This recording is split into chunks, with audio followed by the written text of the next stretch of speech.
Bonsoir à tout le monde. Ce shiur, il est déjà dédié à Leilou Nishmat Miriam Bat Simcha Mordechai. Et Bezrat Hashem, on va essayer de se préparer à une des facettes profondes de la fête de Purim pour la vivre d'une manière plus forte, plus intense, lorsqu'on va comprendre un petit peu une de ces facettes profondes. Il y a, Bichlal, une parole de Kabbalah, du Harizal, qui n'est pas très populaire, mais qui dit que les mois de l'année, ils sont en vérité en rapport avec le visage. Et il y a le visage d'un homme et le visage d'une femme. Les 6 mois de l'hiver, c'est le visage de l'homme. Les 6 mois de l'été, c'est le visage de la femme. Et les premiers 6 mois, donc depuis Tishrei, alors le mois de Tishrei, c'est en rapport avec le crâne, la goulgolette.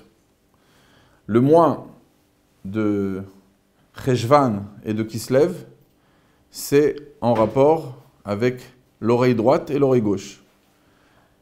Ensuite, on a Tevet et Shvat, c'est en rapport avec l'œil droit et l'œil gauche. Et Adar, c'est en rapport avec le nez, qu'on appelle le Chotem, ou le Haf aujourd'hui en hébreu aussi. Donc, on va essayer de comprendre le mois de Adar. C'est sûr que tout est intéressant. On pourrait essayer de voir en quoi le crâne est en rapport avec Tishrei et tout ce qu'on a énuméré. Mais on va se concentrer sur le mois de Adar. Alors, simplement, le mois de Nissan, on passe au crâne féminin, et c'est à nouveau, le mois de Nissan, c'est le crâne. Ensuite, encore une fois, on aura Iyar et Sivan, ça va être l'oreille droite, l'oreille gauche, et Elul. Donc Elul, si on voudrait dire par rapport à Adar, c'est Elul, qui est aussi le nez, mais c'est un nez féminin. En tout cas, c'est comme ça le Harizal, il explique, on va se concentrer sur le nez avec le mois de Hadar. Quel rapport? Qu'est-ce que le Harizal il a voulu dire par ça? Quel est le secret de ce sujet?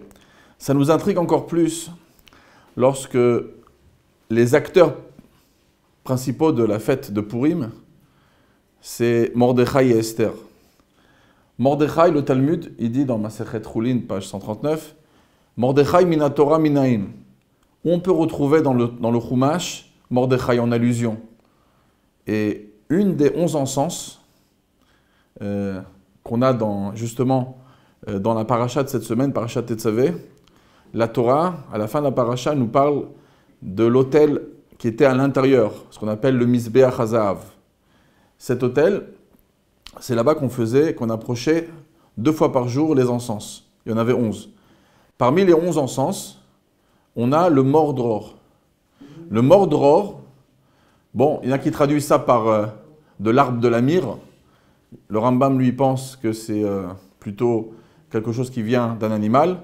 Mais en tout cas, on a cet encens. Et cet encens, le Targum, lorsqu'on le traduit en araméen, le Targum Onkelos, lui il dit mordror, ça se traduit par meradachia.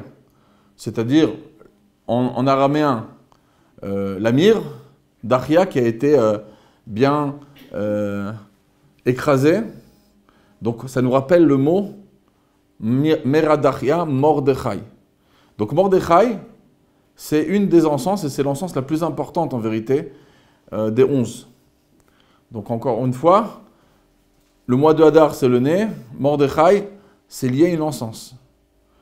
Esther, son deuxième nom qui est marqué dans la Megillah, c'est Hadassah, Hadas. Donc encore une fois, on a des choses qui sont liées à l'odeur. Donc ça nous intrigue encore plus à comprendre qu'est-ce qui est caché derrière tout ça. On va essayer d'approfondir quelques points importants qui vont nous donner la réponse et que nous faire comprendre ces détails-là. Déjà, il y a une Gemara, dans Masechet Yoma, page 29, la Gemara, elle dit que Esther, sauf Kol Anissim. Après Esther, après la Megillat Esther, il n'y a plus de miracles. Les miracles s'arrêtent avec Esther. La Gemara demande, bon, il y a eu des miracles après la Megillat Esther. Une des preuves, c'est Hanouka. Hanouka, ça se passe au milieu du deuxième temple. La Megillat Esther, elle se passe à la fin de l'exil du premier temple, avant la construction du deuxième. Donc, qu'est-ce que ça veut dire qu'il n'y a plus de miracles après Esther? La Gemara répond, sauf Anissim Aktuvim. Ce sont la fin des miracles écrits. Parce que nous avons en tout 24 livres avec le Chumash et tout ce qui est les prophètes, les écrits. On a 24 livres. Eh bien, le miracle de Purim, il est marqué. Et c'est le dernier miracle écrit. Par contre, Hanouka, non. Hanouka, on n'a pas la Megillat Hanouka. Alors c'est vrai qu'il y a des historiens, et même à l'époque, il y a des sages qui ont écrit un peu la Megillat Anturos, mais ça ne fait pas partie des livres Kadosh, des 24 livres Kadosh que nous avons. Donc ce n'est pas Isaïe, ce n'est pas Yirmiyahu, ça ne fait pas partie de ces livres-là. Donc, la question, quand même, elle se pose. Pourquoi on s'est décidé d'arrêter d'écrire, pourquoi ça ne fait pas partie de la Torah écrite, également les miracles qui sont venus après? Pourquoi Hanouka, non?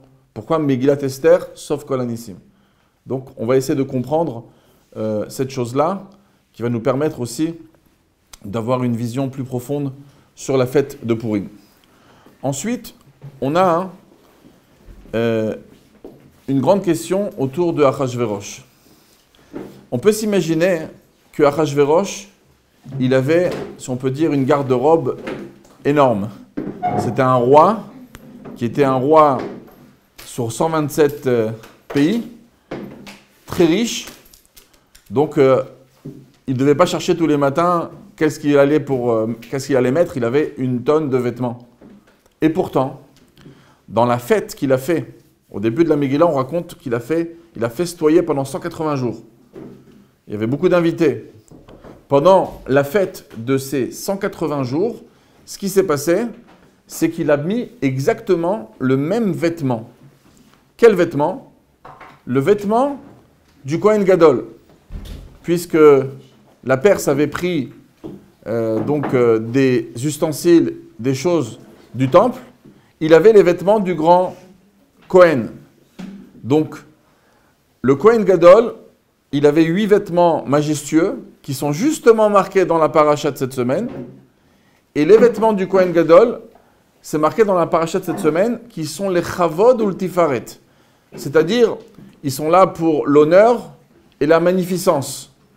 Et les Chachamim, dans le Talmud de Masechet Megillah, la page 12, les Chachamim, ça leur fait penser, ce mot, les Chavod ou le Tifaret, ça leur fait penser à un terme qui est marqué dans la Megillat Esther, que Achashverosh, il a voulu montrer la magnificence et la richesse qu'il avait, et le mot utilisé dans la Megillah, c'est Ve'et Yekar Tiferet Gdulato. Donc il y a les Chavod ou le Tifaret des vêtements du Kohen Gadol, Ve'et Yekar Tiferet Gdulato. De là, les sages ont appris que Achashverosh, pendant les 180 jours, quand il venait au festin devant tout le monde, le vêtement qu'il portait, c'était celui du Kohen Gadol. Bon, il a envie de montrer qu'il a des beaux habits du Kohen Gadol, soit un jour, 2, 3, 180 jours, le même vêtement, en plus pour un roi, c'est pas très chic. D'accord, il y a des gens qui font... une fois, j'avais assisté à un mariage d'un ami, sa mère était... Enfin, c'est des gens assez riches. Elle avait changé 3 fois de vêtements le soir du mariage. C'est la première fois que j'avais vu ce concept. Mais en tout cas, Achashverosh, c'est évident qu'en 180 jours, il avait de quoi montrer. Et il décide de mettre 180 jours les vêtements du Kohen Gadol. Qu'est-ce qui lui prend? Qu'est-ce qui lui passe par la tête pour faire ça? Ensuite, c'est marqué dans la Megillah, Vechelim Mikelim Shonim. Il a montré beaucoup d'ustensiles. En vérité, il y avait une exposition devant tous les invités d'ustensiles. À part le sens simple, qu'il y avait plein de décorations sur les tables, et beaucoup d'ustensiles sur les tables, mais ça vient allusionner au réceptacle, au Kélim du Mishkan, du Mikdash. Il les avait aussi, il en avait la possession, et dans le prophète Ezra, c'est marqué qu'en tout et pour tout, il y a 5400 ustensiles du temple. Et il les avait tous. Et chaque jour, c'est marqué qu'il montrait 6 otsarot. Alors c'est quoi un otsar? Dans Masechet Shabbat, page 126, c'est le Perek Mefanim. Là-bas, on nous parle qu'un otsar, ça peut comprendre 5 bijoux ou 5 ustensiles, 5 choses précieuses. Donc, chaque jour, il montrait 6 otsar, donc ça nous fait 6 fois 5, 30. Pourquoi il a fait 180 jours de fête? Parce qu'il voulait montrer tous les jours 30 ustensiles. 30 fois 180, ça fait 5400. C'est intéressant. Ça veut dire qu'Achashverosh, toute sa fête, elle est autour des vêtements du Kohen Gadol, du grand prêtre qui mettait sur lui. Et en plus, c'était lié à une exposition des ustensiles du temple qu'il faisait tous les jours, 30 ustensiles à chaque fois, pour à chaque fois garder un petit peu de suspense, en montrer d'autres, en montrer d'autres. Et c'est pour ça que la fête s'est arrêtée après 180 jours, parce qu'il avait tout montré. Alors pourquoi faire toute cette fête autour de ça? Qu'est-ce qui lui prend à Achashverosh? Il y a aussi une grande question qu'il y a à la fête de Purim. Dans la fête de Purim, dans les décisionnaires, le Rama il en parle, qu'il y a une coutume de se mettre les vêtements de Shabbat. Ça veut dire, on ne peut pas passer Purim en vêtements de la semaine. Alors peut-être le matin quand on se lève, même si on se lève, il faut dormir avec un chalouk de Shabbat s'il y en a. Et les vêtements qu'on va mettre, c'est des vêtements, pas de semaine, des vêtements qu'on aurait mis Shabbat. On n'a pas trouvé ça à Hanouka. Et a priori, on trouve ça uniquement pour les fêtes, Yom Tov, ou pour Shabbat. Et c'est normal. Parce que le Shabbat et Yom Tov, on a une mitzvah de kavod et de oneg. Comme c'est marqué dans le siman 242 d'Ilchot Shabbat, dans le siman Tafkuf Raftet d'Ilchot Yom Tov. On voit qu'on doit respecter le Shabbat, respecter Yom Tov, et ça veut dire aussi le respect, c'est d'avoir des beaux vêtements. Il n'y a pas le respect du jour de Purim. Il n'y a pas Kvod Purim, il n'y a pas Oneg Purim. Il y a la Simchat Purim, il y a le Mishtet Purim, il y a Mishloach Manot. Mais on n'a pas... Pourquoi mettre des vêtements de Shabbat? Également, le déguisement, il nous intéresse aussi à comprendre.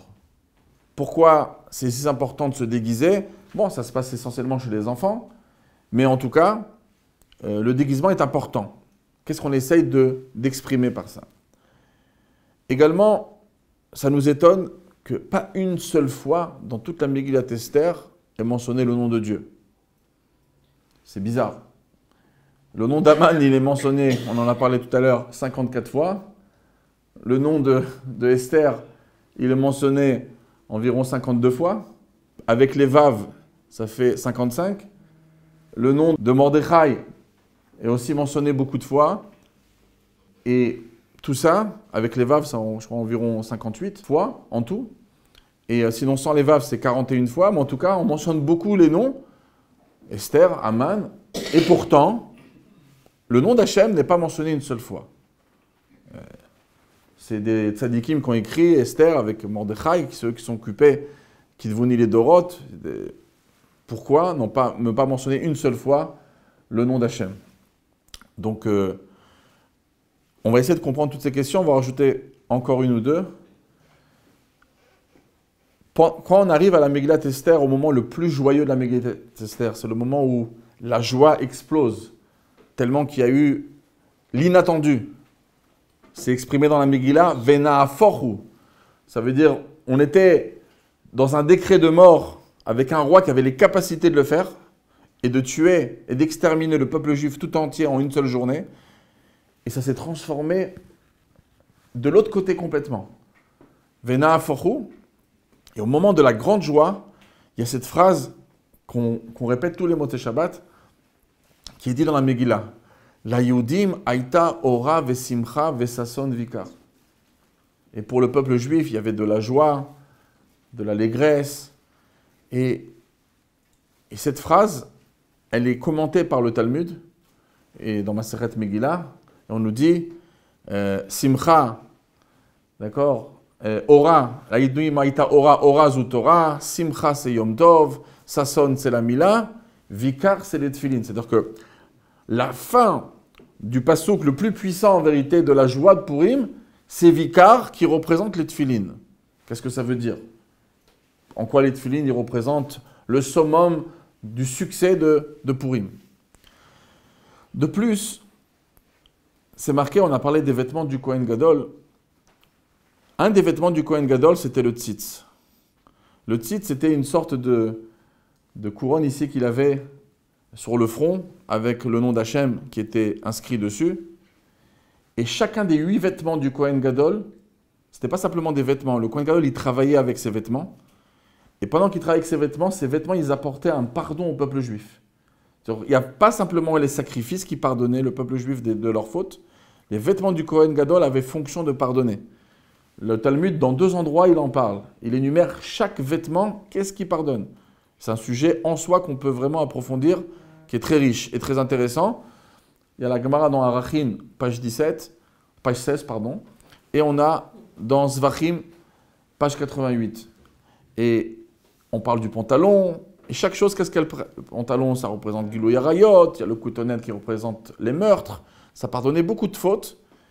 Et le tzitz, où il y avait le nom d'Hachem sur le front, qui était inscrit sur ce vêtement, qui était sur cette couronne, ça vient pardonner, le Talmud nous dit, les azépanim. C'est comme si les gens qui ont du culot, les gens qui ont de la chutzpah, l'arrogance. En quoi? Qu'est-ce que ça veut dire? Et surtout que les tfilines sont comparés, dans le Talmud, dans Masechet Shabbat, page 12, c'est comparé au tzitz. Pourquoi? Parce que dans le tzitz, il y avait, c'est très important que le Kohen, avec le nom d'Hachem sur son front, sa pensée, elle devait être en contrôle à chaque instant. Il ne pouvait pas se permettre de penser à autre chose, il devait rester concentré, pas penser à des choses profanes. Il devait garder sa concentration. Et le Talmud, il nous dit, si pour le tzitz, il faut garder sa concentration, kalva chomer pour les tfilines, parce que dans le tzitz, il y a marqué une seule fois le nom d'Hachem. Dans les tfilines, c'est marqué de nombreuses fois le nom de Yud Kei Vav Kei dans les tfilines qui sont sur la tête. Donc, on compare les tfilines avec le tzitz. Donc, les tfilines aussi, ça doit être en liaison avec l'arrogance des gens qui sont effrontés. Ça doit être lié à ça. Et donc, on va essayer de comprendre en essayant d'approfondir Purim, à répondre en vérité à toutes ces questions qu'on vient de poser. Akadosh Baruch Hu, il a créé le monde. Et il a créé encore de nombreux mondes au-dessus de nous. Dans les mondes qui sont supérieurs, ils ont cette particularité d'avoir en vérité une émanation divine qui est ressentie. Ça veut dire, même si Dieu il joue un petit peu à cache-cache, on peut dire dans certains mondes, mais pas vraiment. Ça veut dire que Dieu il est bien ressenti dans le monde de Yetzira, dans le monde de Bria, dans le monde d'Atsilut. Dans les mondes qui sont au-dessus de nous, Akadosh Baruch Hu, il se dévoile. Alors, avec une intensité un peu différente dans chaque monde, mais il se dévoile. Dans ce monde-là, Dieu se cache. Anikel mistater, Dieu il dit, je suis un Dieu qui se cache. Anochi aster astir panai. Ça vient justement, Esther est allusionnée dans ce mot-là, que Dieu il se cache dans ce monde. Ce monde, en vérité, il a 2 facettes. Il y a la partie extérieure du monde, et il y a la partie, celle qu'on voit, qu'on palpe, et il y a la partie intérieure des mondes. Lorsque vous regardez le Chumash Bereshit, vous allez voir depuis le début jusqu'à la fin de la création du monde, on a le nom Elohim qui revient 32 fois. Pourquoi? Parce que Elohim, c'est un niveau de Dieu où Dieu se voile. Le mot Elohim, ça vient de la valeur numérique de 86 qui veut dire la nature. Le mot nature, d'abord, ça voile un peu sur Dieu. Et aussi, le mot Teva, ça vient du mot noyer en hébreu. Comme on dit Tube'u Beyam Souf. Ils se sont noyés dans la mer de Yam Souf, les Égyptiens. Pourquoi? Parce qu'en vérité, tout ce qui est sur terre existe dans la mer. D'accord? On peut tout retrouver dans la mer. Toutes les choses qui existent sur la terre, on peut les retrouver d'une certaine manière. On en avait déjà parlé une fois. Le Talmud de Jérusalem, il dit même les sirènes, ça existe. Et que certains en ont vu à l'époque. Mais en tout cas, on peut tout retrouver. La seule chose qui est différente, c'est que quand je regarde la mer, je ne vois rien du tout. Tout est bien caché. On ne voit que de l'eau. Il y a un univers entier en dessous. Les plongeurs pourront le témoigner, ceux qui plongent et qui font de la plongée sous-marine. Mais sur place, sur la surface des eaux, on ne voit rien du tout. Donc, c'est pour ça que la nature, ça vient du mot teva, ça vient du mot noyer. La nature, elle noie Akadosh Baruch Hu, elle le cache. Et donc, c'est pour ça que dans la création du monde, on voit que le nom est Elohim. Cependant, c'est marqué dans le Teilim à la fin du Teilim, dans les Alléluia qu'on connaît tous par cœur, il y a l'Elu et Shem Hashem, qui Utziva Venivrao. Louez le nom de Yud Kevavke, car il a ordonné, il nous a créés. Alors dans la Chassidoute, on ne comprend pas, on se pose la question. Alors c'est Elohim qui est celui qui s'est occupé de la création de Dieu, ce niveau de Dieu limité, voilé, qui a créé le monde, ou bien Yud Kevavke, qui est un nom de Dieu sublime, qui représente la puissance de Dieu, qui représente l'infini d'Hachem. Le mot Yud Kevavke, ça vient du terme Ayaove Veye Kechad. Il est dans le passé, dans le présent, dans le futur en même temps. C'est une puissance infinie de Dieu. Alors, David Amer, il dit qu'il faut louer le nom de Yud Kevavke parce que c'est lui qui nous a créés. Mais a priori, c'est Elohim qui était l'acteur principal. On parle bien sûr du même bon Dieu, mais du bon Dieu qui a pris une autre face, qui a pris un autre aspect. Donc, c'est pour ça qu'on se pose la question, c'est Elohim ou Havaye? En vérité, à la fin de la création du monde, le 6e jour, il y a un verset dans la Torah de Bereshit qui dit « Beyom asot Hashem Elohim eretz veshamaim ». C'est-à-dire que Akadosh Baruch Hu, il a fait le monde, et là-bas c'est marqué Hashem Elohim, les deux noms. Alors comment ça se positionne réellement? C'est très simple. L'acteur, c'est Yud Kevavke. L'acteur de la création du monde, c'est la force infinie de Dieu. Parce que d'abord, pour créer un monde comme le nôtre, il faut être infini, puisque la distance qu'il y a à parcourir entre le néant et l'existence, c'est une distance infinie. Et pour créer un monde pareil, il faut être infini. Pour créer Yesh Me'ayin, de Ex Nihilo. Et le monde, il est extraordinaire, et voilà, on pourrait s'arrêter dessus, mais c'est un autre sujet. Mais on peut prendre la Chine comme une puissance économique, mais incroyable. D'accord? Elle maintient nos portables, elle maintient tout. Et c'est des millions et des milliards, et c'est très puissant. Même les États-Unis, dans toute leur puissance, ils ont très peur de la puissance économique des Chinois. Akadosh Baruch Hu, il est capable de tout stopper par une chose invisible.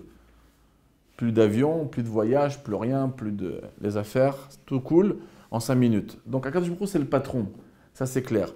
La seule chose, c'est qu'Akadosh Baruch Hu, il se voile. Et c'est là, le challenge, tout le challenge de notre vie sur cette terre. Parce qu'il y a des mondes où la vérité est dévoilée. Là-bas, il n'y a pas de challenge. Le challenge, il est ici. Notre travail, en vérité, c'est de dévoiler, de déchiffrer le bon Dieu à travers ce monde qui a plein de codes et qui voile le bon Dieu. En vérité, notre travail, c'est la Megillat Esther. Megillat Esther. Dévoile celui qui se cache.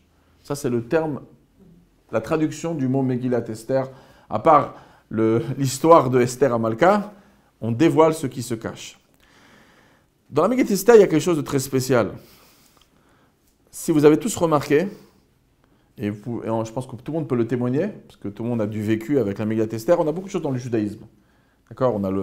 On a la Torah, le Shabbat, de temps en temps, même les femmes, ils viennent écouter la Torah. On a les tefilines, on a la frachat challah, on a beaucoup de belles choses. On a le Shabbat, le Yom Tov. On a tous une affection particulière à la Megillat Esther. C'est un petit peu magique, cette Megillah. Elle a quelque chose qui nous attire. À tel point que le Talmud nous dit que, et même dans l'Halakha, ça se représente que, normalement, si quelqu'un il voudrait lire la Torah avec une autre personne en même temps, on ne pourrait pas le faire. Pourquoi? Parce que ça nous déconcentre. Il y a deux personnes qui lisent la Torah en même temps. On aurait deux chazanim en train de lire la Torah.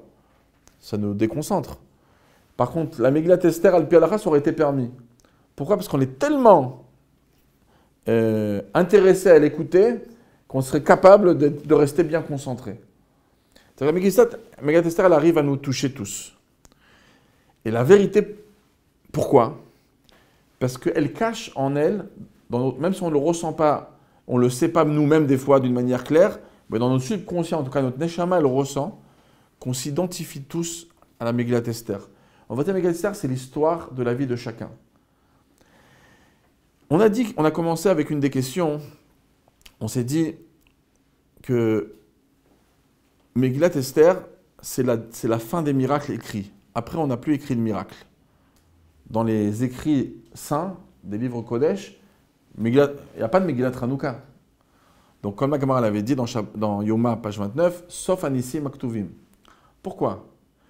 Pourquoi on écrit des miracles? Parce qu'on est époustouflé. Waouh! Le bon Dieu, il a montré sa puissance. Le bon Dieu, c'est lui qui gère le monde complètement. Il en fait ce qu'il veut. C'est pour ça qu'on est intéressé à noter les miracles. Parce qu'on est marqué par le miracle. Mais la Megillat Esther, elle nous montre autre chose. Elle nous montre que la vie de chaque personne, c'est un miracle. Elle nous montre que le bon Dieu, c'est lui qui gère tout et il fait exactement ce qu'il veut. Et il n'a pas besoin de casser la nature, il peut l'utiliser à ses fins. Et c'est pour ça que la Megillat Esther, elle a un sujet, elle a des halachot qui sont complètement différentes des autres halachot, au niveau d'écouter par exemple la Torah. On n'a jamais dit à quelqu'un, tu sais, si tu as loupé Shabbat, 2-3 mots de Parashat Trouma, il faut que tu ailles écouter la Torah ailleurs, à nouveau, parce que tu as loupé 3 mots. On n'a jamais dit à quelqu'un, si tu l'as entendu dans le désordre, la Parashat Trouma, eh ben, t'es pas quitte. Non. Vous savez, des fois, il y a des endroits où il y a plusieurs minyanim.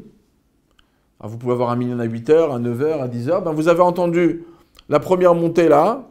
Vous avez même entendu la 3e montée d'abord, de la 3e à la 7e. Et après, vous allez récupérer dans une autre choule, vous allez écouter les 3 premières. C'est bon, il n'y a pas de problème. Ok, c'est dans le désordre, c'est pas grave, vous avez entendu la Torah de Parashat Trouma. Et même si tu as loupé quelques mots, il n'y a rien d'alarmant. Par contre, Megillat Esther, non.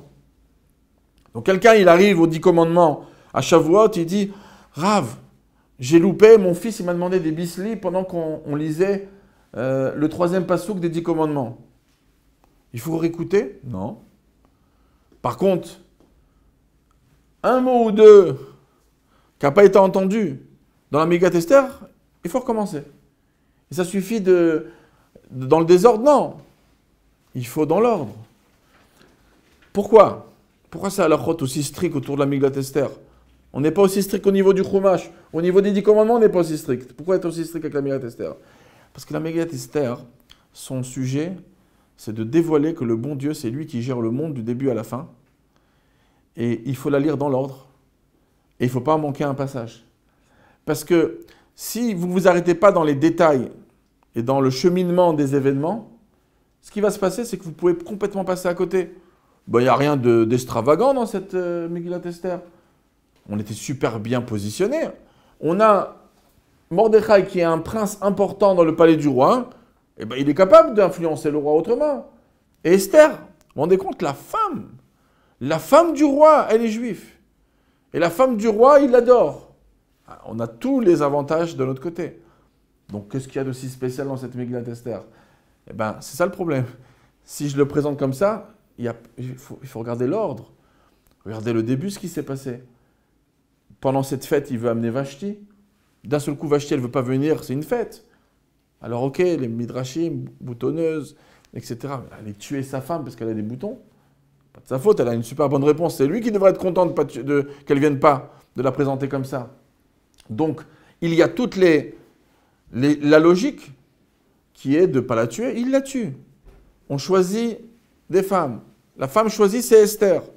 Elle se positionne dans le palais du roi avant même le décret de Haman. Le roi, il peut être tué par du poison. Il y a Mordechai qui entend ces 2 personnes comploter.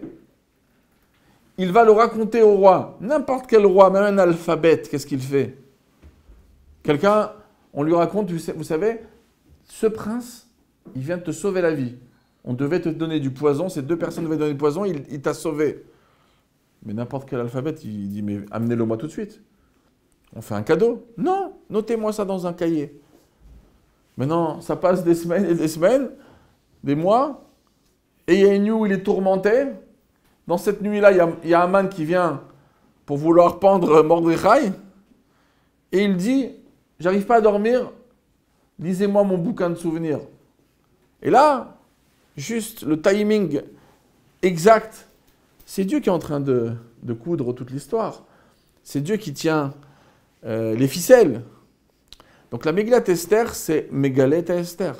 C'est de dévoiler ce qui est caché. Et donc dans ce monde, on a la partie extérieure du monde et la partie intérieure.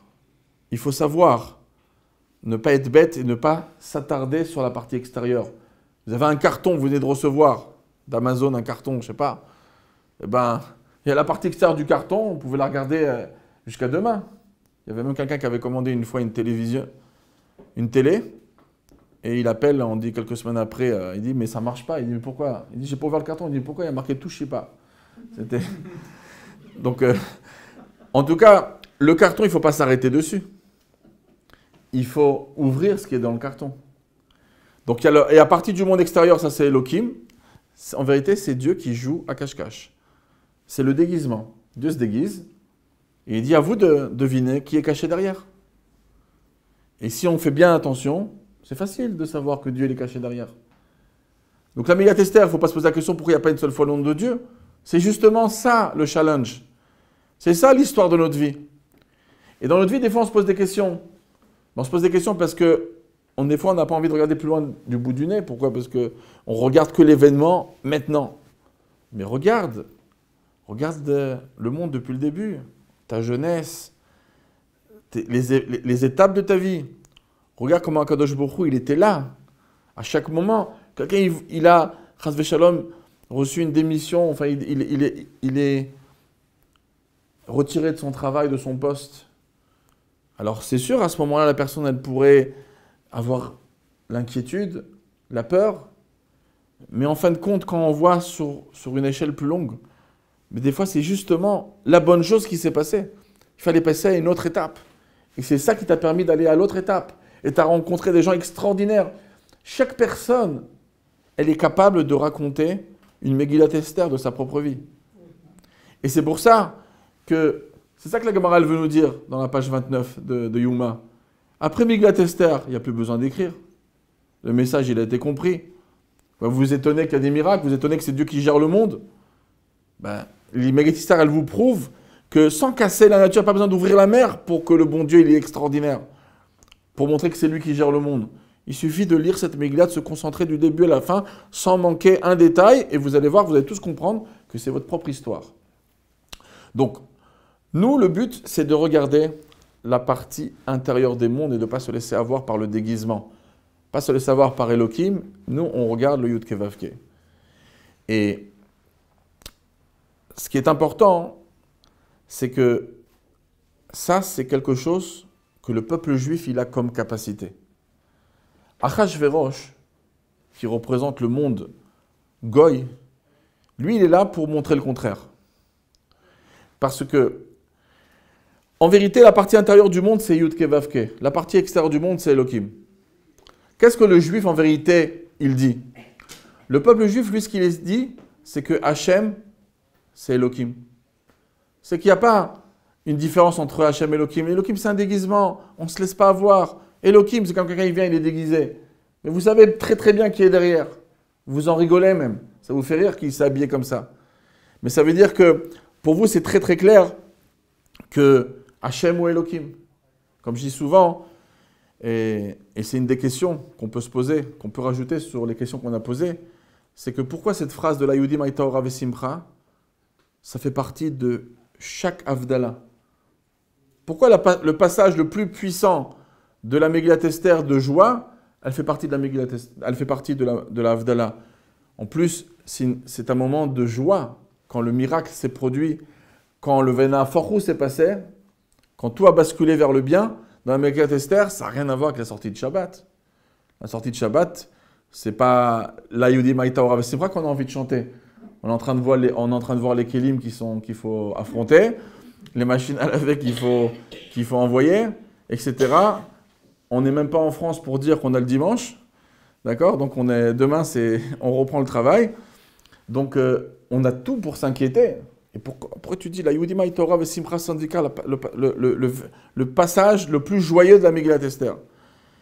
Alors, Dans la Chassidut, on dit qu'il y a un moment dans la semaine où on est capable de sortir un petit peu la tête de l'eau, de cette noyade, hein, parce que, comme j'ai dit, la Teva, c'est on noie Kadosh Baruch Hu, c'est le Shabbat. Le Shabbat, ça appartient à Yud Ke Vav Ke. C'est pour ça que dans le Kiddush, quand on fait le Kiddush le soir, on dit Vayechulu Hashamayim Va'aretz, Vayechal Elokim. Et Elokim a terminé le monde. La Chassidut, elle traduit ça d'une manière beaucoup plus profonde. Pas simplement que Elokim l'a terminé, mais Vayechal Elokim, Elokim se termine. C'est Elokim qui se termine, parce qu'on passe de Elokim à Yud Ke Vav Ke. Le Shabbat, c'est Mizmor Shir Leyom HaShabbat, Tov Leodot L'Hashem. C'est Yud Ke Vav Ke qui est mis en valeur ici. Pourquoi? Parce que le Shabbat Kodesh, on n'est pas concentré sur la partie extérieure, sur le carton. On est plus concentré, on se détache un peu du monde matériel, on est capable de voir un petit peu plus la vérité. On est capable de ressentir le bon Dieu. Et donc le Yud Ke Vav Ke, il apparaît. Donc Shabbat c'est Yud Ke Vav Ke, la semaine c'est Elokim. Mais lorsque sort Shabbat, c'est le domaine de Elokim qui reprend face. Et encore une fois, Dieu va jouer à cache-cache. Encore une fois, le monde matériel va nous déconcentrer et va nous faire regarder la partie extérieure du monde. On va regarder le carton, on va regarder l'ustensile. À l'extérieur, on ne va pas regarder l'intérieur. Et c'est pour ça que le message de Purim, c'est qu'on ne se laisse pas avoir par le masque. On ne se laisse pas avoir par le voilement. Megillat Esther, la phrase, c'est quoi Megillat Esther? C'est que Dieu, a priori, il y avait des décrets, il y avait des moments où Dieu s'est caché, mais en vérité, non. Lis bien la Megillah du début à la fin. Même que Dieu se cache, tu peux le ressentir. Même que Dieu se cache, tu peux le voir. Il faut bien que tu fasses attention. Tu dévoiles ce qui est caché. Megillat Esther.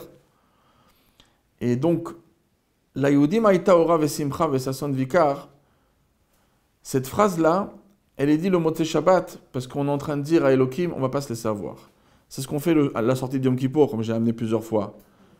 Parce que Hachem ou Elohim, ça se ressent très facilement le Shabbat. Mais pas le dimanche, ni lundi, ni mardi, mercredi, ni jeudi, ni vendredi. Et nous, on crie 7 fois Hachem Elohim pour dire que chaque jour de la semaine, on ne se laisse pas avoir par le déguisement. On sait très bien que Hachem, Yud Ke Vav Ke, c'est Elohim. Ce n'est pas une autre personnalité. On sait très bien qui est là et qui fait tout. Et en vérité, lorsqu'on a tous eu notre Megillat Esther, on a tous un vécu. On sait très bien que Dieu nous a accompagnés du début à la fin. On sait très bien que Dieu nous a sauvés à chaque fois. Il nous a donné où dormir tous les soirs, il nous a donné à manger. Et on voit tous les miracles autour de nous et toutes les Hashgacha Pratit. Chacun il pourrait raconter un livre entier de Hashgacha Pratit. S'il avait su se rappeler et noter tout ce qu'il a vu d'incroyable dans sa vie, eh ben, il aurait pu noter un livre immense. Et donc on est tous capables de dévoiler, en vérité, cette Megillat Esther. Et donc, lorsqu'on a toute cette preuve, lorsqu'on est complètement conscient que c'est Dieu qui gère tout, qui est là derrière tout, comment une personne, lorsqu'elle a un petit problème, elle peut hésiter? J'ai dit que le tzitz, qui représente les tefilines, qui est la fin de la phrase de la Yehudim Haïta Ora, mais ça sera Vikar, c'est les tefilines. C'est quoi les tefilines? Tefilin, c'est qu'il y a le nom d'Hachem, Verao kol ha'ma'aretz ki shem Hachem aler nikra alecha. C'est-à-dire que le nom d'Hachem, il est sur toi. Même les nations peuvent voir qu'ici, on a les parachutes du schéma et d'autres parachutes qui sont là. Ki shem Hachem nikra alecha. On a le nom de Dieu qui est inscrit, il y a plusieurs fois Yud Ke Vav Ke qui est inscrit sur notre front. Et ça vient pardonner quoi? Les azépanim, la Gemara le dit. C'est quoi azépanim? Parce que oui, il faut être effronté. Oui, c'est de la chutzpah. D'avoir un petit problème et tout de suite hésiter. De mettre, chas v'shalom, des fissures dans notre émouna. Il y a un verset de Yirmiyahu, dans le prophète Yirmiyahu, dans le Perek 17, là-bas, dans le Pasuk 12 ou 13, c'est marqué « Mikveh Israël » Kol ozvecha yevoshu. Alors, Mikveh Israël, ça veut dire que le Ham Israël, il a une émouna envers Dieu. Mikveh, c'est du mot tikva, espérance, espoir. Il met son espoir en Dieu. Ben, l'espoir du Ham Israël, c'est Dieu. C'est en Dieu. Et Kol ozvecha yevoshu. Celui qui abandonne cette émouna, il a de quoi avoir honte. Pourquoi? Parce qu'Akadosh Baruch Hu, il t'a montré qu'il s'est occupé de toi, qu'il s'occupe du monde entier. Quand le soleil il arrive à l'heure bidou quand il faut, il n'y a pas quelque chose d'extraordinaire, une puissance extraordinaire qui fait que tu as de quoi te réchauffer et qui te donne toute cette parnassa et tout ce qu'Akadosh Baruch Hu il te donne. Donc en vérité, la personne, lorsque elle est en train d'hésiter, en train de mettre sa émouna de côté, c'est comme les gens, ils entendent de cette maladie-là qui est en train de tourner, cette corona. Alors c'est sûr qu'on doit écouter les consignes, on fait attention, on écoute des consignes. Mais l'inquiétude, c'est le bon Dieu qui gère le monde. C'est Akadosh Baruch Hu qui tient la vie de chacun. Et donc, Baruch Hashem, Akadosh Baruch Hu, c'est notre Père avant d'être notre Roi. Avinu Malkeinu. Donc il ne faut pas mettre notre émouna en faiblesse, Chas v'Shalom. Et sinon, il y a de quoi avoir honte. C'est pour ça que le tzitz, les tfilin, qui est le message qu'Akadosh Baruch Hu, il est bien clairement en face de moi, sur mon front, à l'extérieur. Même à l'extérieur du monde, même à la partie extérieure, je vois mon lien avec Dieu. Eh bien, ça pardonne sur les Maaseh Azepanim, sur cette chutzpah un petit peu qu'on a des fois d'hésiter. Et on va revenir par quoi on a commencé. On a dit que le mois de Hadar, c'est le nez, dans la Kabbale. C'est le Harizal qui le dit. Le crâne, c'était Tishrei, comme on a expliqué. L'oreille droite, l'oreille gauche, c'est Cheshvan qui se lève. Tevet et Shvat, c'est l'œil droit, l'œil gauche. Et le nez, c'est quoi? C'est Hadar. Après, il y aura Elul, encore une fois, qu'on va utiliser notre flair. Les encens, l'odeur, c'est marqué dans la Gemara que c'est spirituel. C'est dans Brachot, page 43. C'est marqué, mais pourquoi on peut sentir à Yom Kippour des odeurs? On n'a pas le droit de profiter de ce monde. Yom Kippour, il faut faire souffrir le corps. C'est pour ça qu'on ne mange pas. C'est pour ça qu'on ne se lave pas. On essaye de ta'anou et nafshot. Il faut un peu se faire souffrir. On dit non. L'odeur, on peut la sentir. Pourquoi? Parce que c'est la neshama, c'est pour la neshama. C'est-à-dire que l'odeur, c'est quelque chose qu'on ne voit pas, mais qu'on ressent. Et en vérité, c'est exactement ça le challenge. C'est quoi le mois de Hadar? Pourquoi le mois de Hadar, c'est marqué quand le mois d'Hadar il rentre, il y a la simcha. Parce que le mois d'Hadar, c'est le mois de Purim. Et qu'est-ce qu'il y a dans Purim? Dans Purim, je prends conscience parfaitement qu'Akadosh Baruch Hu, c'est lui qui est auprès de moi tout le temps. C'est ça la Megillat Esther. À chaque instant, Akadosh Baruch Hu, il est là, juste à côté de moi, et il m'accompagne dans toutes mes étapes comme il a accompagné le Ham Israël dans la Megillat Esther. Et donc, c'est quelque chose d'extraordinaire, d'être conscient qu'Akadosh Baruch Hu est avec nous. Il n'y a pas une autre adresse pour la joie. Vous vous rendez compte, quelqu'un qui sait qu'Akadosh Baruch Hu, le roi des rois, il accompagne, il est à ses côtés. Oz vechedva bimkomo, on dit. La simcha, chedva, c'est la joie. Elle est dans l'endroit de Dieu. Si je marche avec les pas de... Je suis accompagné par le bon Dieu, je ne m'inquiète pas pour ma vieillesse, je ne m'inquiète pas qu'est-ce qui va se passer plus tard, qu'est-ce qu'il va avoir avec ma parnassa, est-ce que je vais réussir à marier mes enfants? Akadosh Baruch Hu, il est là. Il m'accompagne dans chaque étape. Donc, ça c'est la Simchat Purim. La Simchat Purim, c'est justement Megillat Esther. Si tu dévoiles, tu montres que tu rigoles du déguisement et que Elohim, ça ne prend pas effet. Le carton, c'est pas ça qui t'intéresse, c'est ce qui est dedans. Et bien donc tu es conscient qu'Akadosh Baruch Hu, il est là. C'est pour ça qu'il y a la Simcha de Purim qui éclate. Parce qu'on ne peut pas être plus sécurisé et plus tranquille que la joie qu'on a au moment où on est conscient qu'Akadosh Baruch Hu, il est mamash à côté de nous et près de nous. Donc ça, c'est quelque chose de très clair. Et c'est pour ça que le mois du Hadar, c'est le mois du nez. C'est quoi le nez? C'est pour dire, c'est dans le sens spirituel. Le nez, il est là pour ressentir de la spiritualité, parce que l'encens, comme on a dit, c'est un neshama qui profite. On essaye d'avoir du flair. Ok, tu ne vois pas le bon Dieu à première vue, tu vois pas, tu as des choses dans ta vie qui se passent. Des fois, Kadosh Baruch Hu, il est caché, tu n'arrives pas à le voir. Eh bien, fais marcher tes sens. Essaye de voir des choses que tu ne peux pas voir, tu peux les sentir. Mordechai, c'est quoi? Mordechai, c'est de le sentir. C'est quoi? C'est une encens, Mordechai. Esther, Hadassah, c'est aussi une encens. C'est exactement dans ce sens-là que le mois de Hadar, et c'est aussi ce qu'on va faire en Elul. En Elul, on essaye de ressentir Akadosh Baruch Hu autour de nous pour justement se préparer aux fêtes. C'est pour ça que Elul aussi, c'est le nez. Mais là, on est concentré sur le mois de Hadar. Mordechai et Esther, c'était exactement ça leur fonction.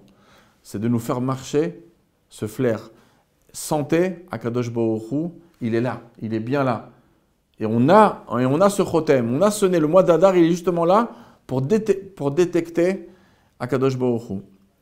Donc, Bezrat Hashem, cette fête de Purim, et on va quand même répondre à quelques questions qu'on a laissées, mais tout est répondu en réalité.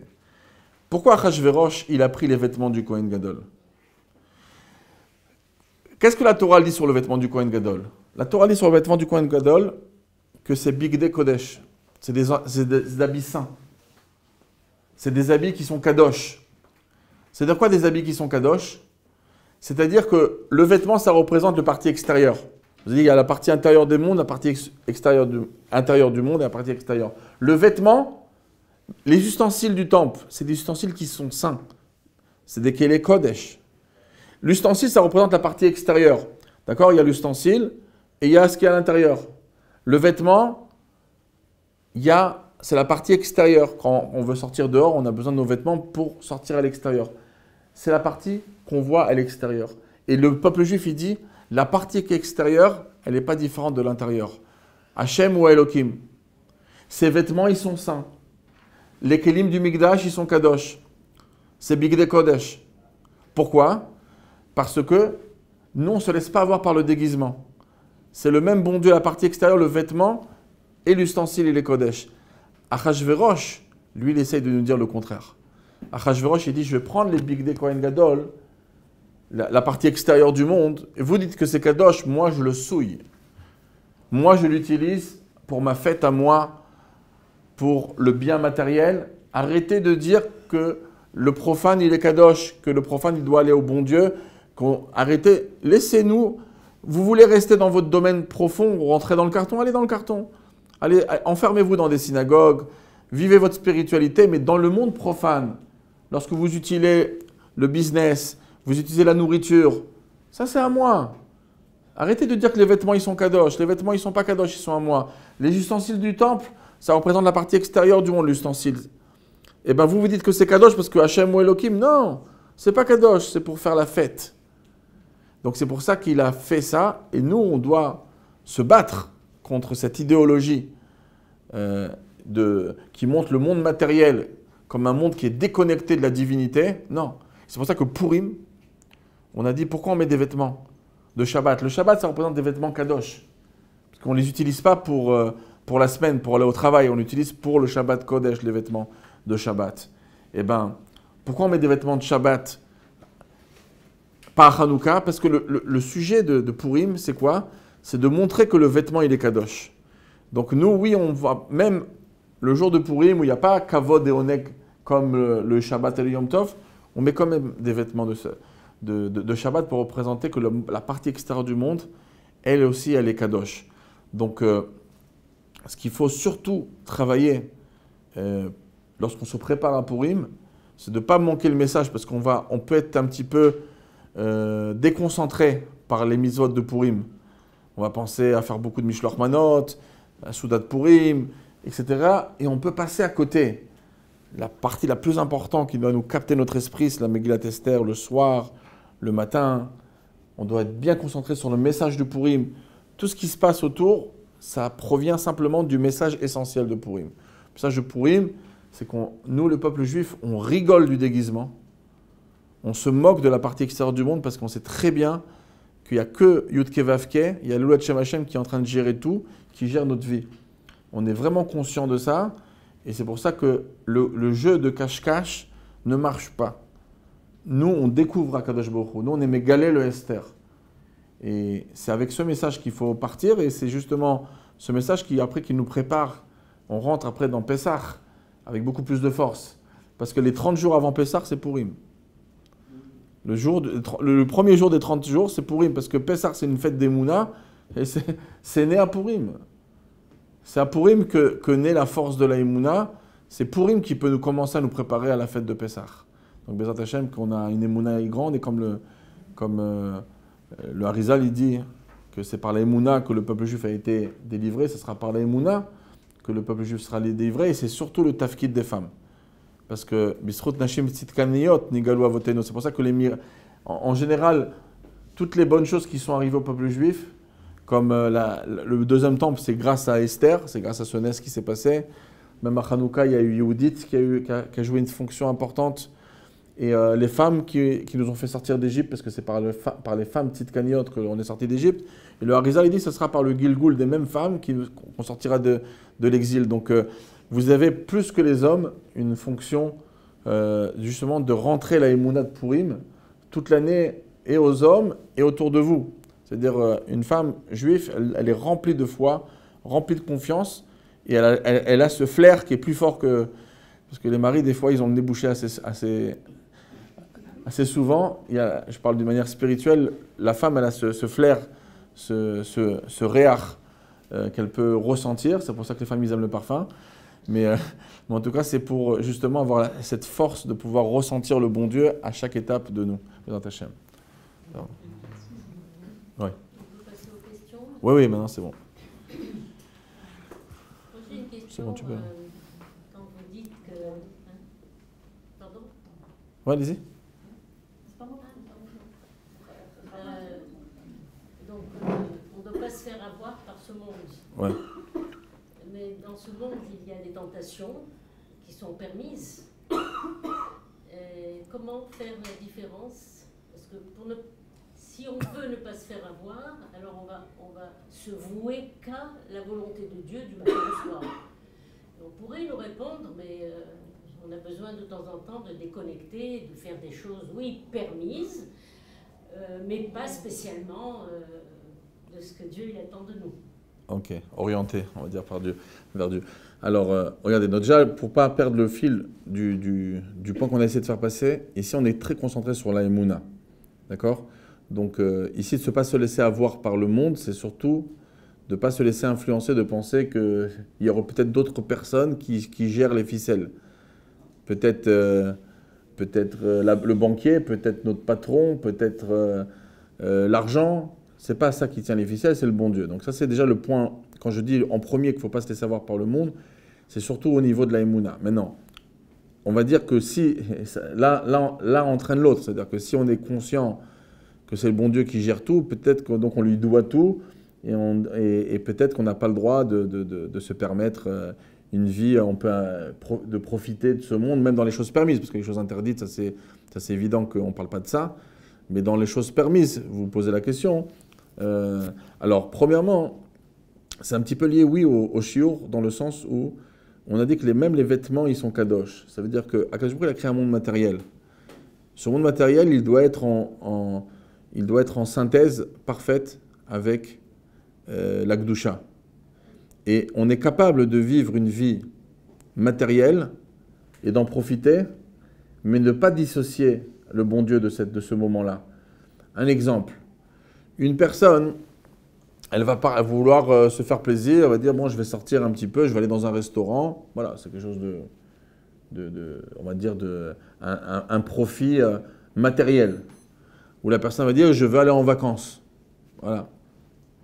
Bon, pas en Italie pour le moment, mais on va dire ailleurs. Donc, une personne, elle veut aller se promener, etc., elle pourrait se dire, bon, alors, où je mets le bon Dieu dans cette histoire? Ben oui, Dieu c'est un Dieu jaloux et il veut qu'on soit collé à lui tout le temps. Donc il ne nous interdit pas d'aller en vacances. Il ne nous interdit pas d'aller au restaurant. La seule chose qu'il nous demande, c'est de ne pas l'oublier, de l'amener avec lui. Lui aussi veut venir au resto. D'accord? Si vous allez manger des sushis, amenez-le avec. Donc ça c'est un petit peu ce que je prie cherche. Alors comment ça s'exprime? Comment ça s'exprime? C'est que une personne elle se dit, ok, je vais aller prendre du bon temps. Alors je peux le faire en oubliant Dieu. Pourquoi je vais aller du bon temps? Parce que mon corps, il a besoin maintenant de voir le soleil d'Espagne.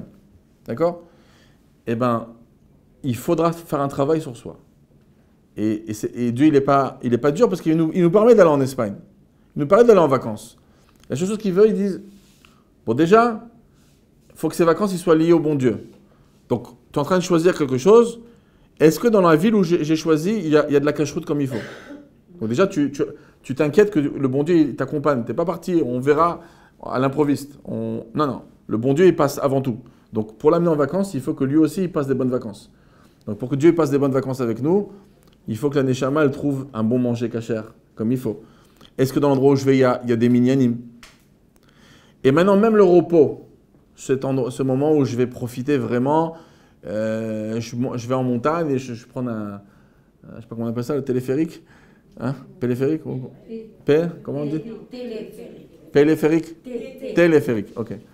Donc, on va monter en montagne, et on va descendre, on va se promener, faire une belle randonnée. Pendant 2 heures, on va descendre, etc. Magnifique. Chamonix, je ne sais pas où. Donc, il faut amener Hachem avec nous. Donc, d'abord, vous pouvez dire quelques Teilim au-dessus. C'est un moment pour mettre de l'Akdusha, quelques lignes de Tanya, une Mishnah. Déjà, parler un peu de Torah. Donc, Akadosh Baruch Hu aussi veut venir avec vous en promenade. Ça, c'est un. Deuxièmement, vous allez vous dire comment, en vérité, ça peut être un moteur pour l'Akdusha. Eh bien, si je me retape une santé un petit peu, je vais me sentir mieux, ça va me faire du bien, parce que la semaine, la vie, elle est trop tumultueuse. Eh bien, je vais revenir plus fort, et grâce à ça, je vais revenir avec beaucoup plus de punch, et mes filotes seront des bonnes filotes, et je vais avoir la force, etc. Il faut faire ce travail. Alors, on pourrait ne pas le faire. On ne pense pas spécialement, on va en vacances parce qu'on veut aller en vacances, on n'a pas trop réfléchi au bon Dieu. Ok, on a des bons réflexes quand même, on va pas manger pas cachère, mais on ne réfléchit pas aux petits détails. Bon, automatiquement, quand on ne réfléchit pas aux petits détails, alors automatiquement, les chérim qu'on aura peut-être à trouver, ils vont être des bons niveaux, et on va se dire, bon, c'est à froid, non, c'est bon, c'est à ça, et non, c'est bon, ça. Pourquoi passer des vacances en pensant à Hachem? Donc, en pensant à Hachem, je prends des vacances dans un endroit où un juif, il peut passer des vacances. D'accord? Monter en montagne, oui. Pourquoi tu vas aller en vacances dans un endroit où tout le monde marche à moitié habillé, ou etc. Il faut réfléchir. Est-ce que ça convient au Shulchan Aruch? Et aussi, est-ce que c'est ce moment de plaisir que je prends, je le mets aussi pour Hachem? C'est-à-dire, je prends des forces pour justement, ça me fait du bien. Je passe à mon restant pour le restant. Je ressens parce que j'ai besoin un petit peu de déconnecter, parce que j'ai besoin de force. Et comme ça, demain, je vais pouvoir faire une bonne prière. Il faut utiliser ça. Donc, oui, profiter un peu du monde, ça c'est clair. Mais de lier Akadosh Baruch Hu à ça. Et comme ça, tout le monde est content. Ouais. Vous avez dit une fois dans vos cours que Purim, ce sera une des fêtes qui restera après Mashiach. Ouais. Une fois que Dieu s'est dévoilé, donc en vérité, la nature et Yud-Kevavke, ça se rejoint, tout est dévoilé. Alors pourquoi il y aura Purim?